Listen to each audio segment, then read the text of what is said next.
Evangelio de nuestro Señor Jesucristo según San Marcos.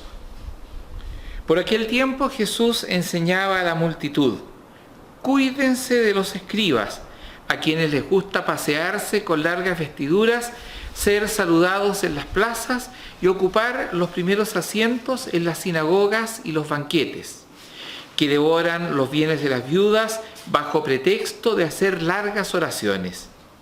Estos serán juzgados con más severidad. Jesús se sentó frente a la sala del tesoro del templo y miraba cómo la gente depositaba su limosna.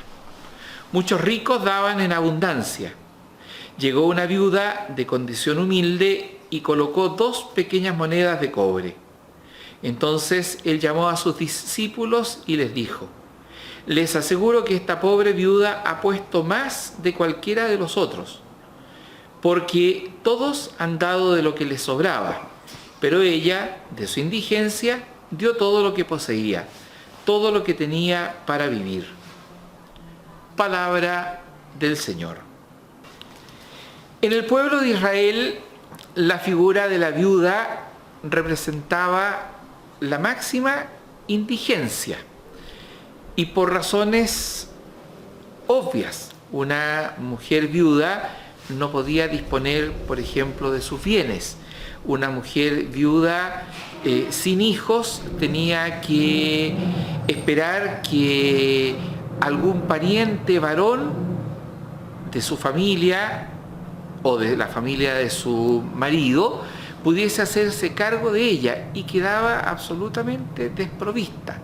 Una mujer viuda podía incluso caer en la mendicidad justamente por esta inhabilidad que tenía frente al uso de sus propios bienes, que esta inhabilidad que su sociedad le había impuesto.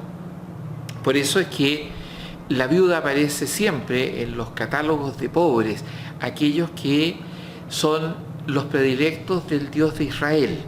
El Dios de Israel, nos dirán los profetas, siente una predilección y una compasión amorosa por el huérfano, por la viuda, por el extranjero, por aquel que no tiene, por el migrante, por aquel que no tiene relaciones en medio del pueblo donde está viviendo, por el pobre en general. Por eso es que la viuda aquí aparece como una imagen potente, elocuente.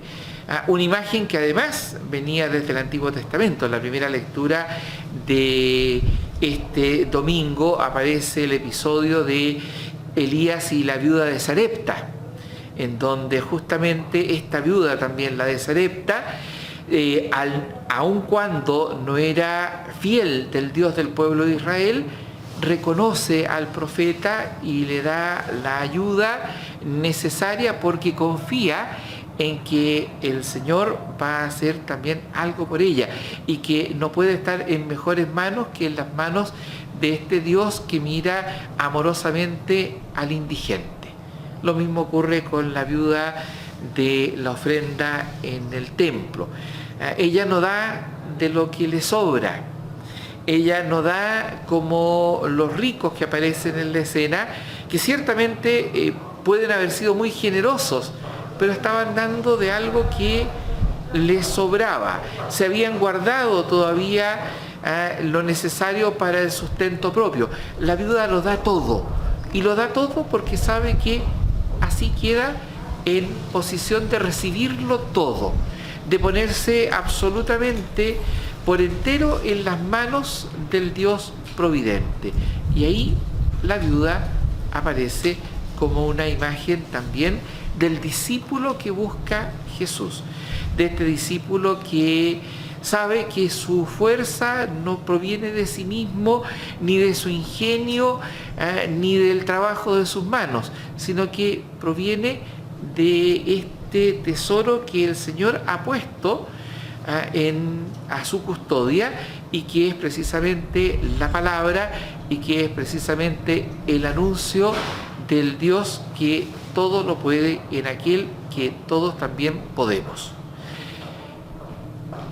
El contraste va a estar dado no solo entre la viuda y los ricos, como es la última escena del Evangelio, sino que también entre la viuda y estos escribas que se pasean por el templo esperando ser reconocidos, esperando ser aplaudidos, esperando ser autoridad en medio de su pueblo, porque de hecho lo son, y de hecho saben que poseen valga la redundancia, un saber que les da poder.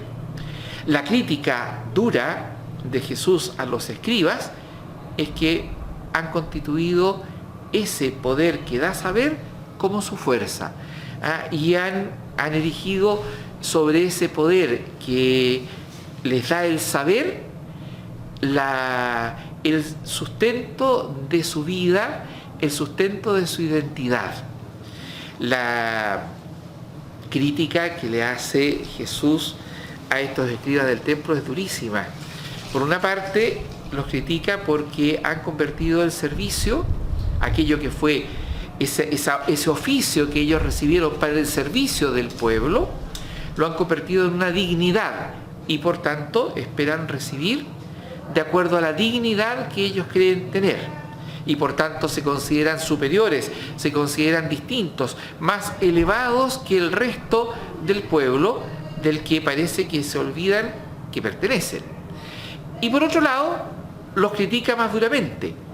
Utilizan ese poder para también manipular el temor, para manipular la fe, para manipular el apego a Dios de los más pobres. Devoran, dice el texto, los bienes de la viuda, fingiendo hacer largas oraciones, sabiendo que una viuda pobre los va a mirar con reverente temor, sabiendo que no solo la viuda pobre, sino que también el resto del pueblo confía en ellos para que les den la indicación, para que les muestren el camino que conduce hacia la perfecta obediencia, hacia el perfecto seguimiento del Señor. Y ellos se han aprovechado de ese servicio y lo han convertido en un privilegio y lo han usado también para el abuso. En nuestros tiempos somos muy sensibles al tema del clericalismo, somos muy sensibles a los abusos que son inherentes a una iglesia que ha tolerado durante mucho tiempo y a miembros de la iglesia que durante mucho tiempo han lucrado justamente a partir de esta posición especial que podemos tener los que somos miembros del clero. Sin embargo, que no se nos olvide, el clericalismo nació antes que los curas. De lo que está criticando Jesús a los escribas del templo es precisamente de esto que llamamos clericalismo, el creer que hay un saber que da poder y el usar ese poder para el provecho personal, para ensalzarse, para autoensalzarse, para tener sobre nosotros mismos una mirada autocomplaciente y para hacer mal uso en vez de servir fielmente a este pueblo fiel del cual algunos miembros han sido constituidos guías y pastores.